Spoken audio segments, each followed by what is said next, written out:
So have you ever watched a movie that just completely rewired how you think about time or choice Yeah. or even grief? Oh, absolutely. Like, Like, not just while you're sitting in the theater, but days later. yeah, exactly. The kind of story that just lodges itself in your brain Yeah. and, forces you to confront the really heavy, unavoidable tragedies in your own life. Right. It sticks with you. It really does.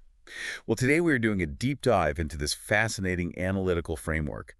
We're looking at a text that takes one of those beloved sci-fi films of the 21st century, Denis Villeneuve's Arrival, and it connects it to the explosive and deeply misunderstood philosophy of Friedrich Nietzsche. Which is, I mean, it's a remarkable connection to make. It sounds kind of crazy at first. It does, because on the surface, those two things seem to exist in completely different universes. On one hand, you have this quiet, melancholic sci-fi film about a grieving linguist in a hazmat suit, and she's just trying to talk to giant floating squid aliens. Right, the heptapod. Yeah. And then on the other hand, you have this 19th century German philosopher who is, famous for declaring the death of God and writing about the will to power and staring into the abyss. Exactly. But the text we are exploring today bridges that gap with a massive, very provocative claim. Right out of the gate, it says that Louise Banks, that careful, middle-aged academic from the movie, is actually the most Nietzschean character in all of cinema. Which is a bold statement. It really is. Yeah. I have to admit, when I first read that, I was super skeptical. I mean, usually when we think of a Nietzschean character in movies, we think of, like, the villains. Oh, Right? for sure. The dominators, the anarchists. Yeah, like guys setting things on fire or ruthless Wall Street bankers who think morality doesn't apply to them. Mm-hmm. We definitely do not think of a quiet academic who listens way more than she speaks. And that skepticism is exactly why we are unpacking this today. We are going to really test this claim. Let's do it. We're going to look at how Arrival actually stages a 134-year-old philosophical thought experiment, but it does it on a planetary scale. Which is mind-blowing. It is. So to do that, we have to unpack the linguistics of the film, the ancient mythology operating in the background, the really strange physics of time, and, well, the unbearable weight of foreknowledge. Yeah. What's fascinating here is realizing that Nietzsche's actual tests, like the ones he set for himself, not the cartoon versions pop culture invented, they aren't tests of dominance or power over others at all. Right. So for you, the listener, the stakes here are actually pretty high. By the end of this deep dive, you won't just see a great sci-fi movie differently. You might walk away with a completely new framework for how to face the hardest, most painful things in your own reality. Definitely. But to really understand why Louise Banks is our ultimate philosophical hero, we have to start by traveling back to the year 1882.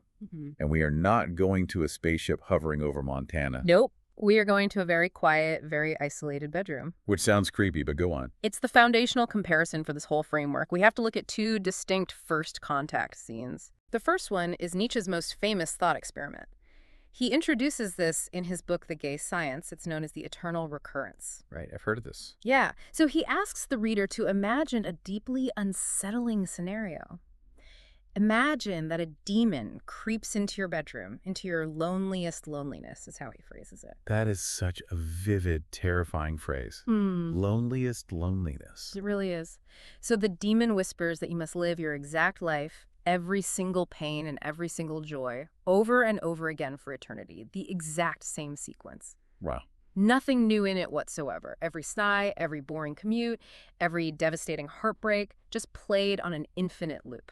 I mean, just sitting with that thought for a second is genuinely terrifying. If a demon actually appeared and told me that the absolute worst moments of my life were just going to repeat endlessly with no chance of changing the outcome, I think I would completely break down. And that instinct to break down is entirely natural. In fact, it's the whole crux of the thought experiment. What's brilliant about this setup is that the demon's visit is not a test of knowledge. Wait, what do you mean? Well, the demon gives you no new information about the universe. It doesn't tell you how black holes work or if there is an afterlife. It is purely a test of translation. Oh, I see. Yeah. How do the reader of this message translate the demon's words? Do you translate it as a curse, throwing yourself down and gnashing your teeth? Or do you translate it as a divine gift? Like saying yes to it. Exactly. Answering the demon by saying, "You are a god and never have I heard anything so divine." The message itself is totally static. The grammar is identical for everyone. Everything depends entirely on the psychological state of the creature doing the reading.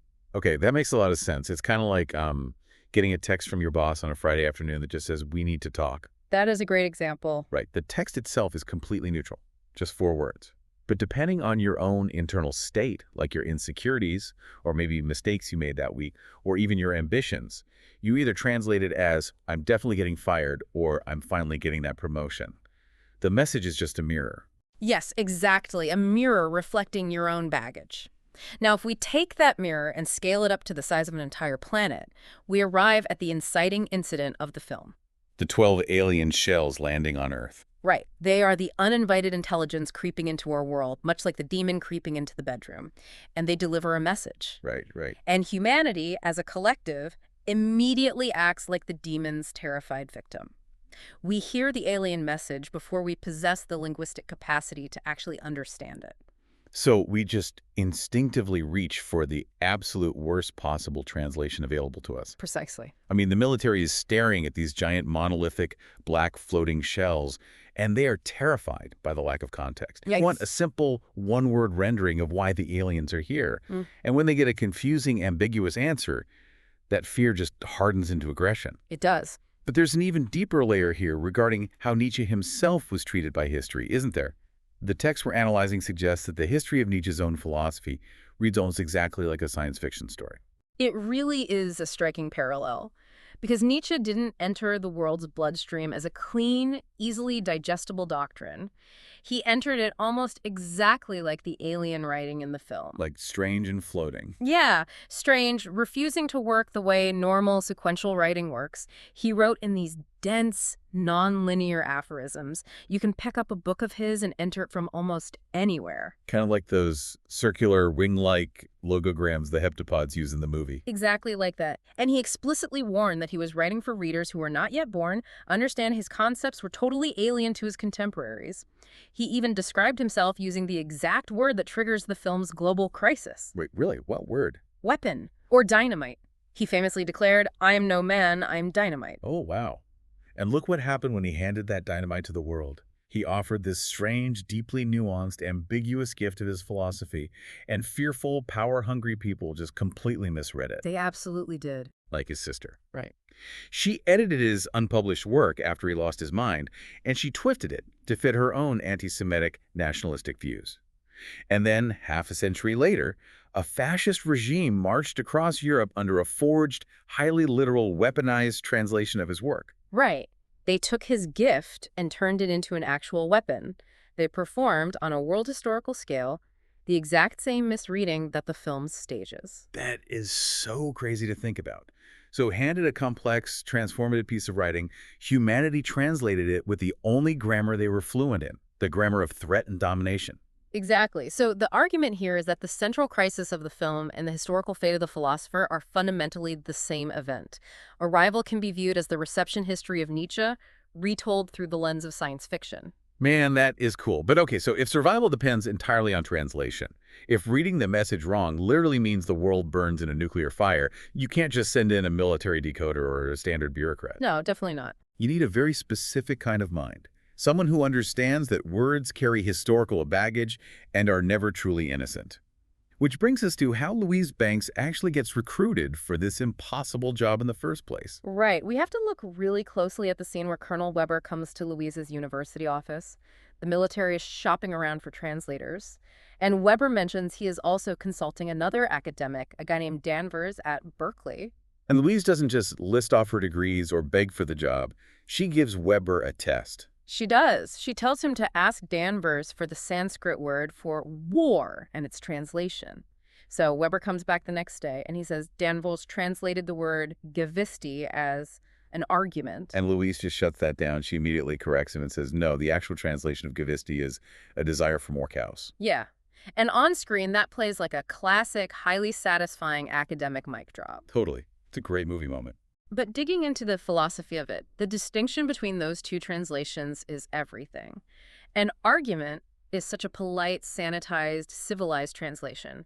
It frames war as a disagreement that could theoretically be solved by diplomats sitting at a mahogany table. Right.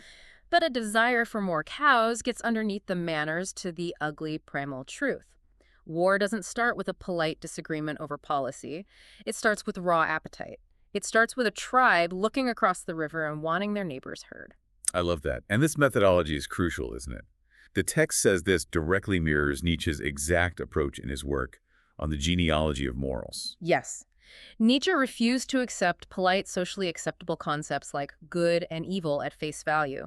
Instead, he engaged in philology. Which is like the historical archaeology of language, right? Exactly. He dug beneath the civilized definitions to find the raw, historical, often brutal drives that were fossilized inside the words themselves.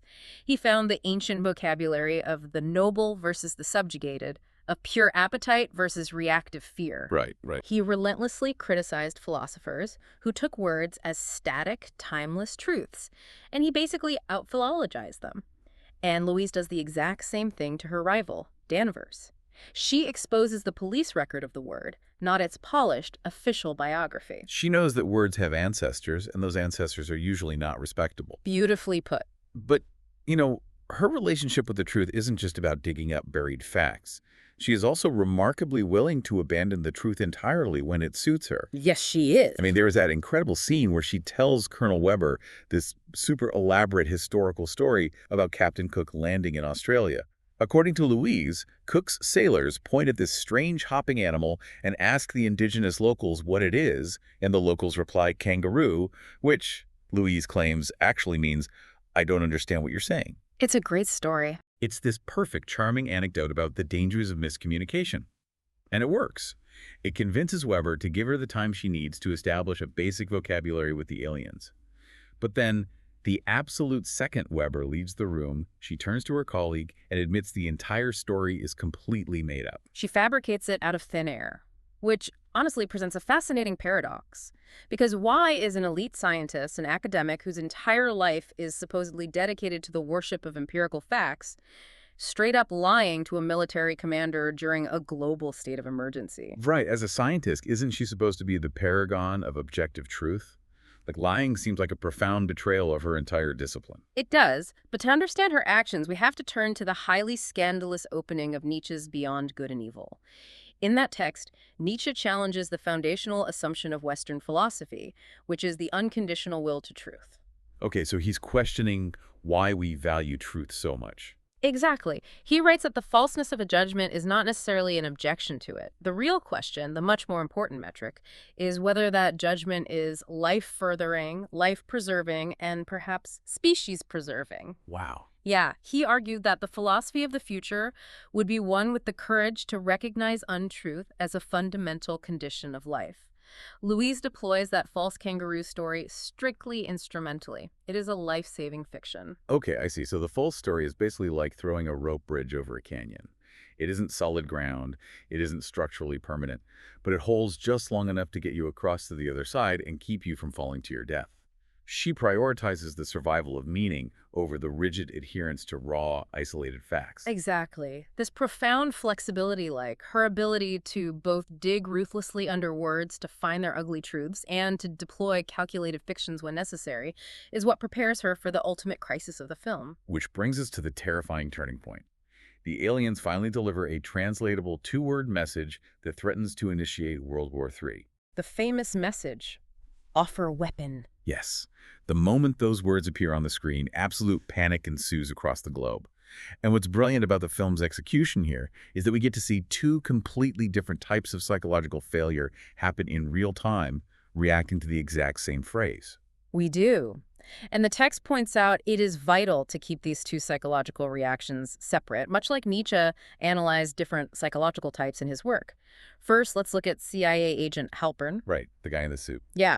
He looks at the phrase offer weapon and immediately assumes the aliens are executing salami tactics. Salami tactics, that always cracks me up. It's an old Cold War geopolitical term. It's a divide-and-conquer strategy taking power one thin slice at a time so no single slice provokes a full retaliation. Halpern confidently states the British did it with India, the Germans with Rwanda, they even got a name for it in Hungary. But he isn't actually analyzing the heptapods, is he? No, not at all. He is projecting his own geopolitical autobiography onto the sky. He assumes an entirely alien species with non-linear time perception is doing exactly what he, a 21st century American intelligence officer, would do. It's the ultimate manifestation of institutional paranoia. He's just doing exactly what his entire bureaucratic apparatus was engineered to do. Scan the horizon for threats and interpret all ambiguity as hostility. Exactly. But then you have a completely different reaction happening outside the tent.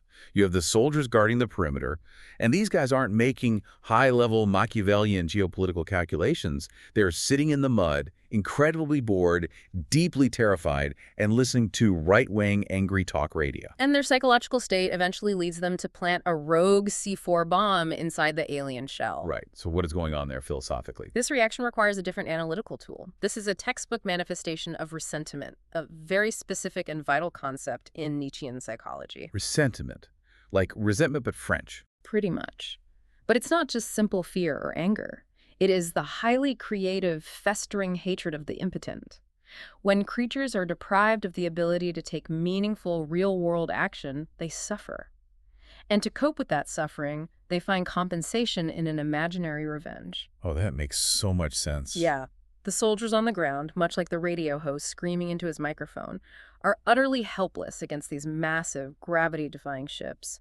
That profound helplessness ferments into a desperate fantasy of taking control.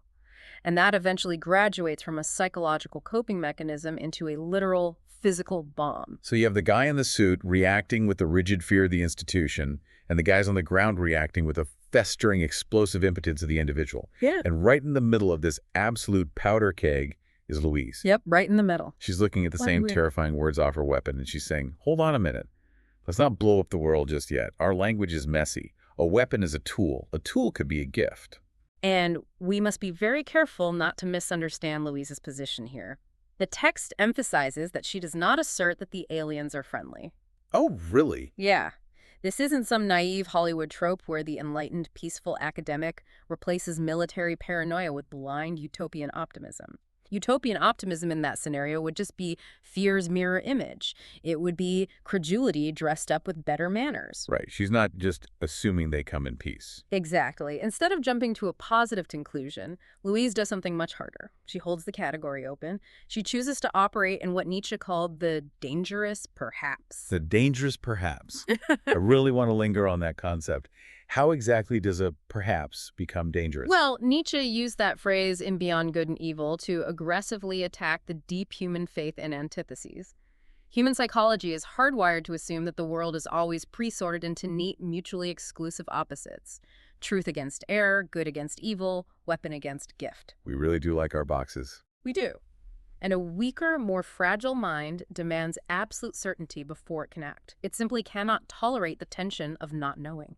It needs to know, right this second, if the object in front of it is a weapon or a tool so it can react accordingly. Otherwise, it just panics. Exactly. But Louise possesses the psychological fortitude to act inside the ambiguity.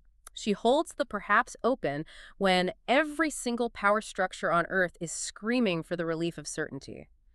In the Nietzschean framework, the ability to endure that tension without snapping is what true formidable strength looks like. Before we move on, I want to briefly address the science behind how she is able to do this. Yeah. Because for the linguistics enthusiasts listening, the text we're analyzing explicitly brings up the Sapir-Whorf hypothesis. Ah, yes, the linguistics. Right, that is the linguistic theory driving the sci-fi mechanics in the movie.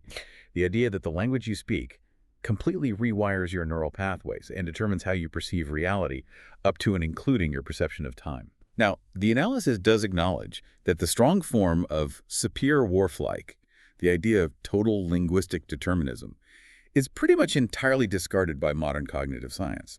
Learning Mandarin or Russian or even an alien language is not actually going to grant you the ability to see into the future. Unfortunately not. Right. But we are asked to treat it as the load-bearing conceit of the film's thought experiment. It's the necessary sci-fi mechanism that allows the philosophical test to take place. That's a crucial caveat.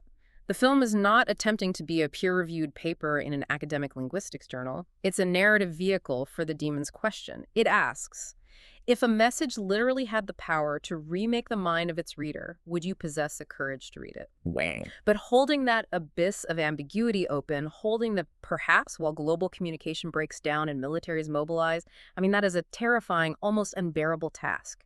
The analysis suggests that Louise couldn't possibly do it alone. The human mind needs a buffer. Exactly. She needed someone to build a conceptual frame around the perror so it could be looked at without inducing madness. She needed the theoretical physicist Ian Donnelly. Philosophically speaking, she needed Apollo. I find this part of the analysis incredibly redemptive because Ian gets a lot of flack from fans of the movie. He really does. Yeah, people tend to treat him like a glorified sidekick or just the romantic interest whose main job is to carry Louise's whiteboard. But the argument here elevates him significantly.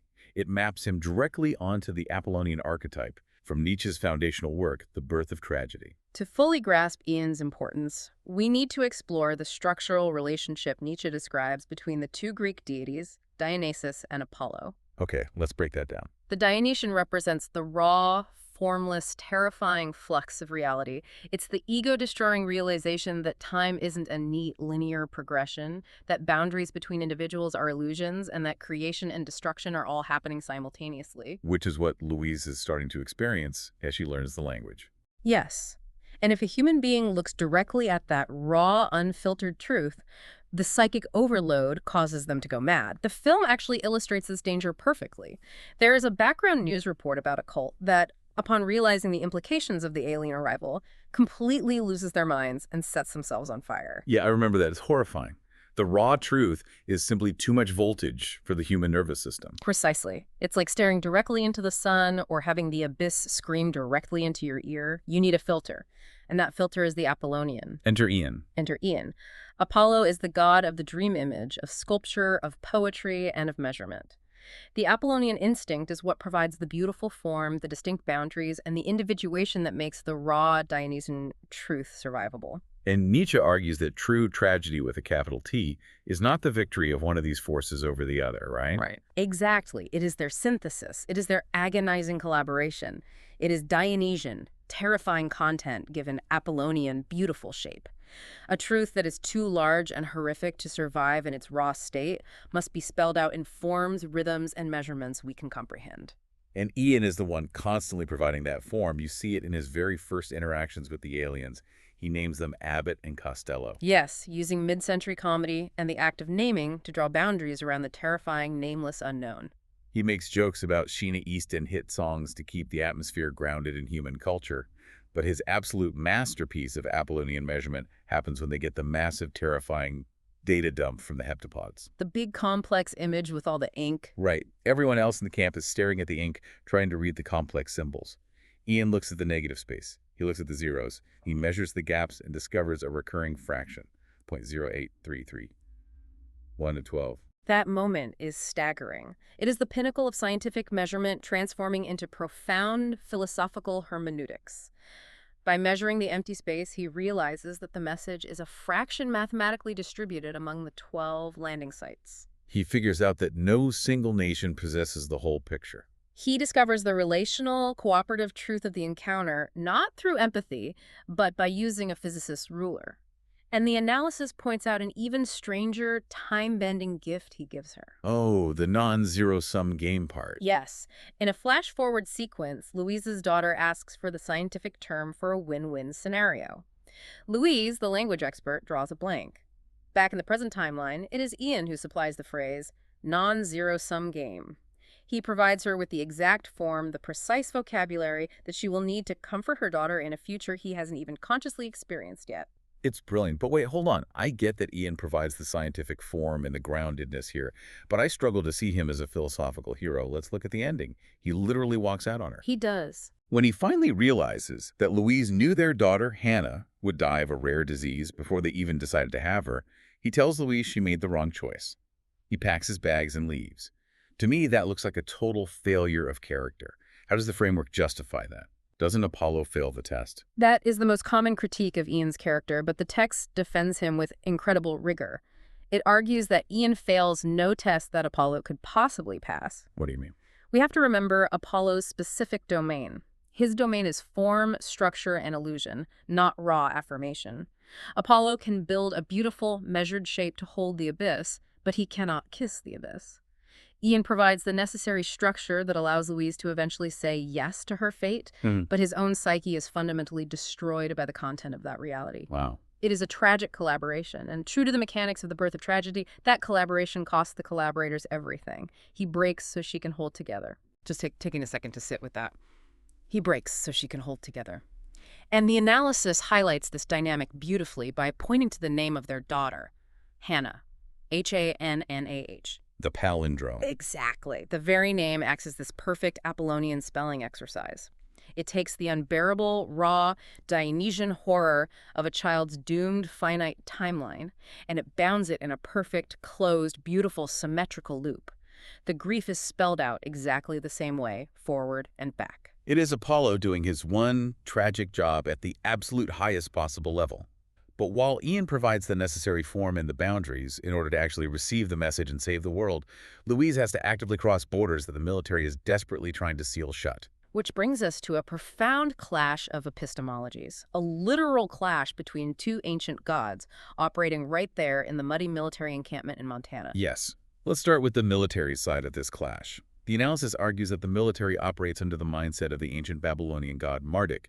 Now, for those who aren't familiar with ancient Mesopotamian mythology, what is the story of Marduk? The creation myth of Marduk is foundational to understanding Western consciousness. In the myth, Tiamat is the primordial sea dragon. She represents the chaotic, undifferentiated, terrifying deep, the abyss of infinite potential and infinite danger. Sounds like the alien ships arriving. Exactly. So the lesser gods are terrified of her, and they send their champion, Marduk, to deal with her. And what is his solution? He shoots an arrow into her belly and then takes a sword and cuts her in half. He splits her like a muscle. He uses one half of her carcass to create the sky and the other half to create the earth. Brutal. Very. But the profound takeaway here is that order is founded on a bisected monster. The habitable world is what you get when you successfully carve up chaos with a weapon. Right. Jordan Peterson famously talks about this myth extensively. He views Marduk not just as a god, but as the fundamental archetype of human consciousness itself. The act of looking out into the terrifying unknown chaos and carving it up into predictable, manageable pieces using the axe of our attention and our categorization. Yes, and when you look at the military camp in Arrival, it is pure, unadulterated Marduk. The entire operation is built on perimeters, security clearances, threat models, and containment zones. They look at the alien intelligence and they want to carve it up and extract data like they are mining ore. Exactly. And when the Chinese military tries to communicate with the heptapods using the highly structured competitive game of Mahjong, Louise perfectly diagnoses the extreme danger of this Marduk mindset. She warns, if all I ever give you is a hammer, everything's a nail. Right. If you teach the aliens chess, every conversation inherently becomes a war of attrition. But standing in direct opposition to Marduk is Louise, who operates under the sign of Hermes. Hermes, the Greek god of translators and communication. Yes, but he is also the god of thresholds, crossroads, travelers, and significantly, thieves and smugglers. The text points out a famous Italian proverb, traditore, translator, traitor. I love that. To truly translate, to successfully carry meaning across the impassable gulf between two alien worlds, you cannot be entirely loyal to your own side. To bridge the gap, you have to cross the borders. You have to betray the perimeter. And we watch Louise cross literally every single border the military puts in front of her. She violates protocol by stripping off her hazmat suit so the aliens can see her face. She walks up and puts her bare hand on the glass separating their atmospheres. And eventually she graduates from breaking protocol to committing literal high treason. She does. She steals the CIA satellite phone, which perfectly mirrors the myth of the infant armies stealing Apollo's sacred cattle. And she uses it to call the Chinese general Shang, feeding him highly classified information to avert a global war. The dialogue in that sequence perfectly encapsulates her hermetic nature. When CIA agent Halpern realizes what she's doing, he pulls a gun on her and screams, "You are committing an act of treason." And Louise, completely calm, simply replies, "Yes." She doesn't argue the point. She doesn't claim she has special authorization. She breaks faith with her own pantheon, her own military commanders, and her own government, purely to keep faith with the message she is trying to translate. It is the ultimate act of the Hermetic smuggler. Now, hearing all this, the natural conclusion seems pretty obvious. The military's rigid, weaponized Marduk mindset is bad, and Louise's fluid, border-crossing Hermes mindset is good. It does sound like that. Right. It sounds like we are just looking at a very highbrow version of a classic Hollywood trope. The peaceful, enlightened, open-minded academic defeats the closed-minded, warmongering generals. But the text throws a massive wrench into that simplistic reading, doesn't it? It absolutely does. And this is where the philosophical depth of the text really shines. It refuses to let the audience off the hook that easily. It forces a major correction based on the harsh realities depicted on screen. Okay, let's unpack that. The text points out that Louise's receptive, fluid yes, her ability to cross the glass and connect with the alien consciousness, is completely and utterly dependent on Marduk's carved order. Think about the logistics of the encounter. She physically reaches the elevated alien chamber standing on an army-issued scissor lift. That's true. She is breathing compressed air certified by military physicians. Her very safety, the perimeter that allows her to think and translate without being ripped apart by a panicked mob, is underwritten by men with automatic weapons. Wow, yeah. The text even highlights a line of dialogue that almost everyone ignores on the first watch. When Colonel Weber is recruiting her, he mentions that her high-level security clearance is still active because she previously did Farsi translations for Army intelligence to help them make quick work of those insurgents. Exactly. That completely reframes her character. She isn't some innocent, pacifist flower child who wandered out of a liberal arts college.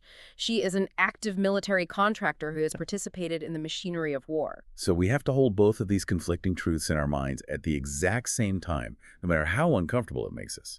Without the military's reinforced glass and perimeter, the encounter isn't survivable. The psychological chaos would consume them immediately. But without Louise actively betraying that perimeter and crossing the glass, the species annihilates itself. The cutting, aggressive reflex of Marduk brings humanity to the absolute brink of nuclear destruction, but the crossing, connective reflex of Hermes relies entirely on the structural foundation that the cutters built. It's a brilliant, agonizing paradox. But crossing that final border committing treason by using information she hasn't technically learned yet forces us to confront the metaphysical heart of the film. And honestly, this is where I find the philosophical hurdle to be the highest. This brings us to the problem of the block universe and the architecture of fate itself. This is undoubtedly the deepest and most persistent critique of reading Arrival as a Nietzschean story. The critique centers entirely on the concept of free will. Because the film heavily implies that as Louise learns the heptapod language, she begins to perceive time as they do, as a block universe. Right. In physics, a block universe model suggests that the past, present, and future all exist simultaneously and are equally real. The timeline is fixed. So critics say, if she is perceiving a fixed future that she cannot change, then she isn't really making a choice at all, is she? Critics of the film call this Stoic fatalism, or what Nietzsche somewhat derisively referred to as Turkish fatalism. Yes. Turkish fatalism is the idea of a person seeing a cart careening toward them on the road, and instead of jumping out of the way, they just lie down and let it crush them because it was fated to happen anyway. Right. If the timeline in the movie is completely locked, if she can't use her knowledge of the future to save her daughter, how is her saying yes at the end any different from just lying down on the road? Isn't her affirmation just a sophisticated coat of paint covering up absolute helplessness? It's a very strong critique. But the analysis completely flips it on its head by drawing on a very specific, often overlooked passage from Nietzsche's work, The Wanderer and His Shadow. What does he say there? Nietzsche argues that the fatalist's error is fundamentally an error of geometry. The fatalist pictures themselves standing on a balcony, looking down at the road, passively watching fate happen to them. They conceptually separate their own will from the mechanism of the universe. Okay, I'll drag it. But Nietzsche counters this by saying, every man is himself a piece of fate. You are not standing on the balcony, you are down on the stage. You are inside the mechanism. Your will is not separate from fate. Your will is the instrument through which fate is executed. Let me try to wrap my head around this with an analogy. It's like you are an actor and you are reading a script, but the script is literally about you in real time. You read a line that says, you pick up the pen from the desk. Now, just because you know the script says that doesn't mean the pen is going to magically levitate into your hand. Right, exactly. You aren't just a passive ghost watching your body move. In order for the script to be fulfilled, you still have to actively decide to fire your neural pathways, move your arm, contract your muscles, and grab the pen.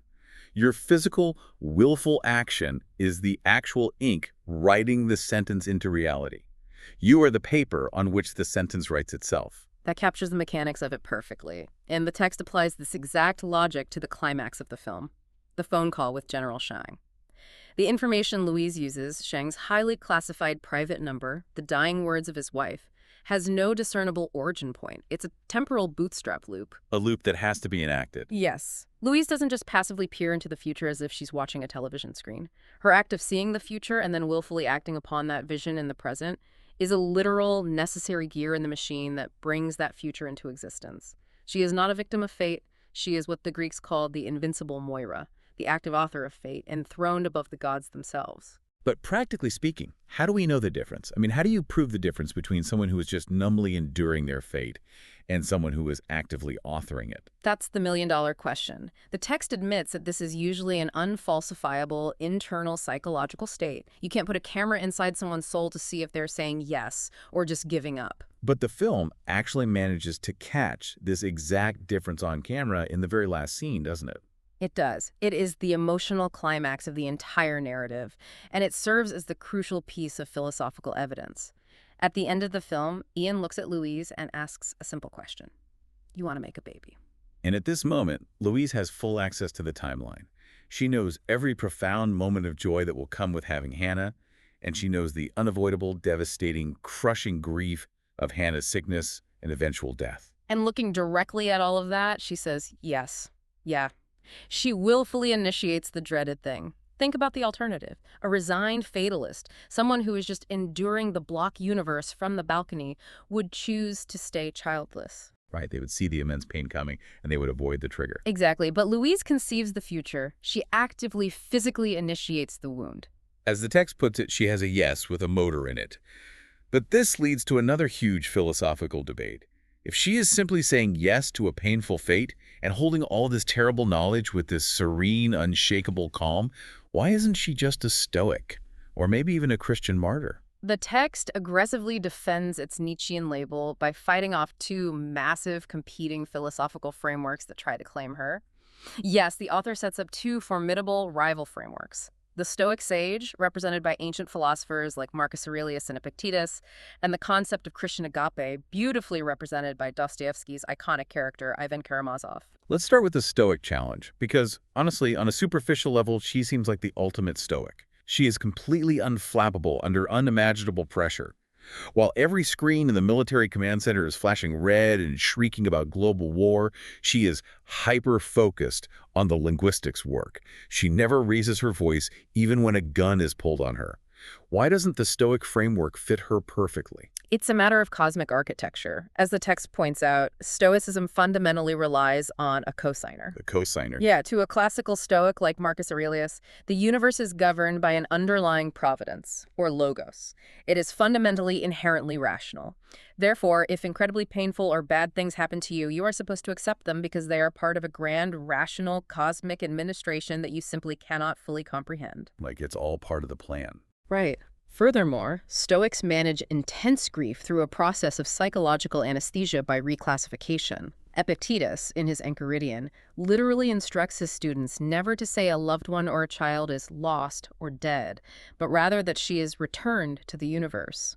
You close the psychological wound by rationally demoting your emotional attachment to the object you lost. Oh, wow. And when you look at Louise's universe, it is definitely not functioning like that. There's no benevolent cosmic administrator making sure everything balances out in the end. Definitely not. Hannah's death doesn't pay for anything. It doesn't save the world or balance some cosmic scale. The aliens don't offer a grand theodicy to explain why human suffering is necessary. The disease that kills her daughter is just random, cruel, biological bad luck. Yes. And most importantly, Louise never demotes her attachment.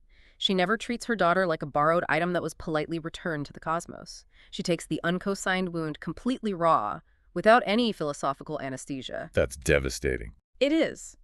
Apatheia, the idealized Stoic state of perfect, rational calm, can survive almost any tragedy, except actively, passionately wanting the wound to happen in the first place. So, Stoicism fundamentally fails to claim her. That brings us to the second rival framework, Christian agape, or unconditional sacrificial love. The idea of Christian love seems to fit better at first glance. She deeply, profoundly loves her particular child, despite the suffering. But the text brings in Ivan Karamazov from Dostoevsky's masterpiece, The Brothers Karamazov, to illustrate the difference. Right. Ivan's argument is key here. Ivan argues that it is entirely possible to love the suffering child, absolutely and unconditionally, but in doing so you must morally curse the universe that demands her suffering. You must return the ticket to God. Agape licenses and perhaps even requires a moral curse against the cosmic frame that allows such pain. But the text astutely points out that this righteous curse is structurally absent from the film. Louise never rages against the heptapods for showing her the future. She never curses the universe or God or the cruelty of time itself. She just accepts it. More than accepts it. When she reaches the moment where she has to tell a young Hannah that her rare disease is unstoppable, she does something truly incredible with language. She laments the very word of her doom. She tells Hannah that the disease is unstoppable, kind of like you are with your swimming and your poetry. Yes. She takes the cruelest, most terrifying word in their vocabulary, and she transforms it into her daughter's coronation. She looks aside from the curse. She refuses to file the cosmic lawsuit. Which is a direct, explicit reference to Nietzsche.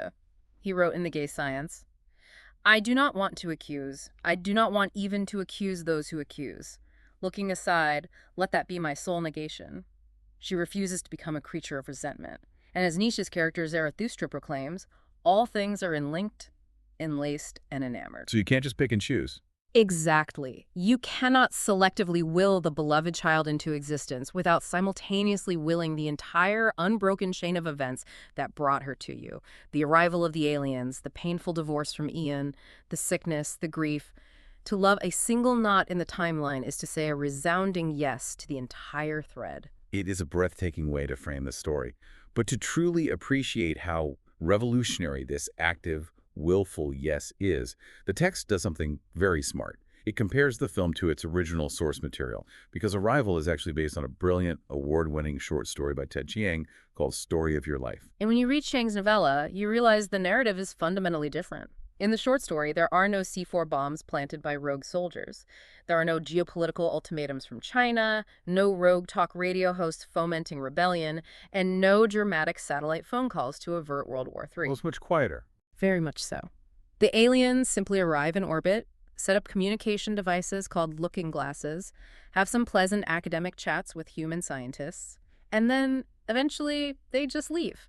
The crisis of the story is entirely internal. It is a profound crisis of physics and consciousness, not geopolitics and war. The analysis explains the underlying physics of the novella using a real-world concept called Fermat's principle of least time.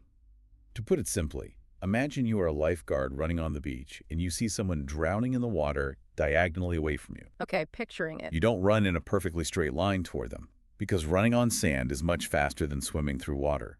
You run further down the sand, bending your path to minimize the overall time it takes to reach them. Light does the exact same thing when it hits water. It bends.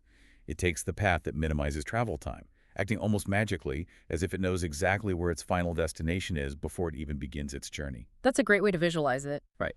Human physics is fundamentally sequential. Mm-hmm. One cause pushing the next effect forward in time. But heptapod physics, alien physics, is teleological. It evaluates the entire path at once, from the beginning to the end simultaneously. And this profound difference in physics drastically changes Louise's character arc in the novella compared to the film. In the written story, as she becomes fluent in the alien language and internalizes their teleological view of time, her human will gradually dissolves into this state of Spinozan comprehension. So she just completely surrenders. She becomes completely, perfectly serene. She performs her life like a veteran actor reciting a beloved, unchanging script. She explicitly says in the text, "From the beginning, I knew my destination, and I chose my route accordingly." But in that state, choice and knowledge have completely fused into one entity. There is no real struggle. There is no psychological resistance. Her individual will is melted away into pure, total understanding of the whole. So the novella is actually a much cleaner, more elegant piece of hard sci-fi determinism. There are no messy narrative paradoxes.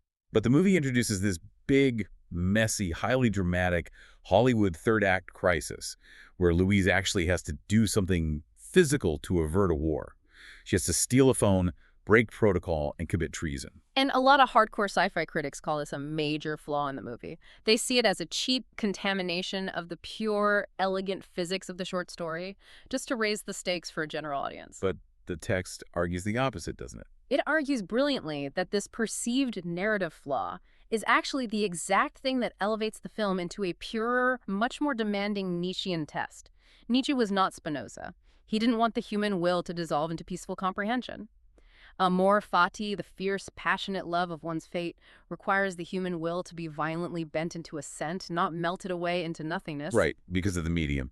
Exactly. Yeah. Because the medium of cinema inherently requires external action, Denis Villeneuve's cinematic version of Louise actually has to enact her love. She has to actively will it into being against immense resistance. She defies the military rifles, she steals the phone, she actively conceives the child. The novella gives us a pristine, serene block universe. The film gives us a yes with a violently riving motor inside it. A yes with a motor in it. And that engine is running hot right up to the very final frame of the story. Which brings us to the synthesis of everything we've covered today and what it means for how we view our own lives. If we pull all these threads together, Louise Banks shows us that the ultimate test of human strength isn't what we usually assume it is. It isn't about dominating others or bending them to your will. It isn't about carving up the chaotic world with a sword like Marduk. It's about how you read the message. The absolute truest test of human strength is the capacity to read the hardest, most painful, most devastating message the universe can possibly send you, and to possess the psychological fortitude to translate it not as a weapon that destroys you, but as a profound gift. The text ends with these two incredibly beautiful, evocative images that I haven't been able to stop thinking about. First, it presents the idea that prophecy, knowing the future, is basically like reading tea leaves. The future doesn't arrive as a clear, cleanly typed dossier with bullet points. It pools at the bottom of something ordinary and messy, practically begging to be misread by our fears and our paranoias. You have to risk absolutely everything on an ambiguity that the universe simply refuses to resolve for you. Every single act of translation is just reading leaves in the dark. And the second image is a stunning metaphor for the eternal recurrence itself. It pictures Dionysus, the god of raw, terrifying reality, sitting behind the wheel of a race car. Eternal recurrence isn't just a passive wheel spinning out in the empty void of space. It's a race car idling at the starting line. The engine is roaring. The light hasn't turned green yet. Right. The driver knows the entire circuit. Every single twist, turn, straightaway, and crash on the track is already known. But that total foreknowledge doesn't retire the tension. It compounds it infinitely. The question isn't whether the lap will run. The lap always runs. The philosophical question is, with what heart does the driver sit in the seat while the engine revs? It's all about the held breath before the action, the anticipation of the pain and the joy. Which brings us to the final, brilliant turn of this entire analysis. It takes everything we've discussed and turns the lens directly onto you, the listener. Oh, this is the part that really got me. The text argues that the simple act of rewatching Arrival is actually your personal eternal recurrence test. Think about it. The first time you watch the movie, you assume the opening sequence, where she is holding her dying daughter in the hospital, is a flashback. You think it's a tragic event in her past that she is mourning. Right. But the second time you watch the movie, you know the twist. You know it's a flash forward. You know the beautiful child on screen is going to die a painful death, and nothing can stop it. You know the profound grief is completely unavoidable. Yet, possessing all of that terrible foreknowledge, what do? You sit down on your couch, you press play, and you knowingly, willfully elect to endure those 2 hours of grief all over again. You voluntarily consent to the pain because of the profound beauty interwoven with it. You, as the viewer, say yes to the real. You become Louise. The film doesn't just statically depict the concept of eternal recurrence on screen. It actively recruits you into performing it. It really does. So as we wrap up this deep dive, I want to leave you with a thought to mull over. Think about your own life, not the idealized, Instagram-filtered version of it, not the highlight reel of your best moments, but the messy, complicated life you actually inhabit. The real stuff. Think about its inherent unfairness, its uncosigned wounds, the mundane, boring moments, the heartbreaks, and the completely unchangeable past. If a demon crept into your room tonight, in your absolute loneliness, and told you that you had to live this exact sequence of events in exactly the same order on an infinite loop forever, what would it take for you to look at that demon, smile, and say, "You are a god, and never have I heard anything so divine"? Thank you for taking this deep dive with us. Keep questioning, keep translating, and we'll see you next time.